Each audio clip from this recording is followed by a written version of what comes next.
प्राचीन काल से ही भारत देश को देवताओं और ऋषि मुनियों की भूमि कहा जाता है, जहाँ पर समय समय पर कई देवी देवताओं ने जन्म लिया और बहुत से ऋषि महर्षियों ने अपने ज्ञान से इस पावन धरती को और भी पवित्र बना दिया।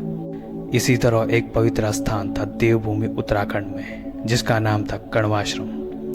और इस आश्रम का नाम महर्षि कण्व के नाम पर ही कण्वाश्रम पड़ा था। दरअसल कण्वाश्रम का इतिहास 3500 साल पुराना है, जो प्राचीन समय में आध्यात्म ज्ञान विज्ञान का विश्वविख्यात केंद्र था, जिसमें संपूर्ण विश्व के कुल 10,000 विद्यार्थी कुलपति महर्षि कण्व से शिक्षा ग्रहण करते थे। और यही कण्वाश्रम महर्षि वशिष्ठ, विश्वामित्र, कण्व और दुर्वासा जैसे महान ऋषियों की तपोभूमि के साथ ही राजा दुष्यंत और देवी शकुंतला के महान तेजस्वी पुत्र सम्राट भरत के जन्म स्थान के रूप में जाना गया। यही वो स्थान है जहां पर सम्राट राजा भरत ने जन्म लिया था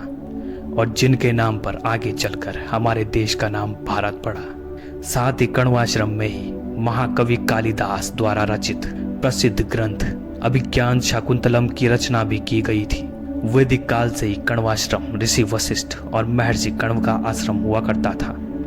जिसका उल्लेख कई पुराणों और ग्रंथों में भी मिलता है। कहा जाता है कि ऋषि वशिष्ठ के द्वारा जब यहाँ पर इंद्रदेव की घोर तपस्या की गई, तो स्वर्ग से आई हुई अप्सरा मेनका ऋषि वशिष्ठ की तपस्या भंग करने में सफल हो गई, जिसके बाद ऋषि वशिष्ठ और मेनका से शकुंतला नाम की कन्या ने जन्म लिया। और ऋषि वशिष्ठ ने अपने अंतिम समय में अपनी बेटी शकुंतला को ऋषि कण्व के आश्रम में सौंप दिया, और जिसके बाद यहीं पर शकुंतला और राजा दुष्यंत के पुत्र चक्रवर्ती सम्राट भरत ने जन्म लिया। कण्वाश्रम मालिनी नदी के तट पर स्थित था,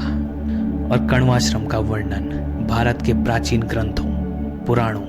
महर्षि व्यास द्वारा रचित महाभारत तथा महान कवि कालिदास द्वारा रचित अभिज्ञान शाकुंतलम के साथ ही स्कंद पुराण के केदार खंड के 57वें अध्याय में किया गया है। कहा जाता है कि गंगा नदी से प्राचीन और कल कल की आवाज करती हुई मालिनी नदी के शुद्ध मीठे जल से आकर्षित होकर महर्षि कण्व ने नदी के तट पर इस भव्य आश्रम की स्थापना की, और बाद में जाकर कण्वाश्रम एक पवित्र और धार्मिक स्थल के रूप में जाना गया।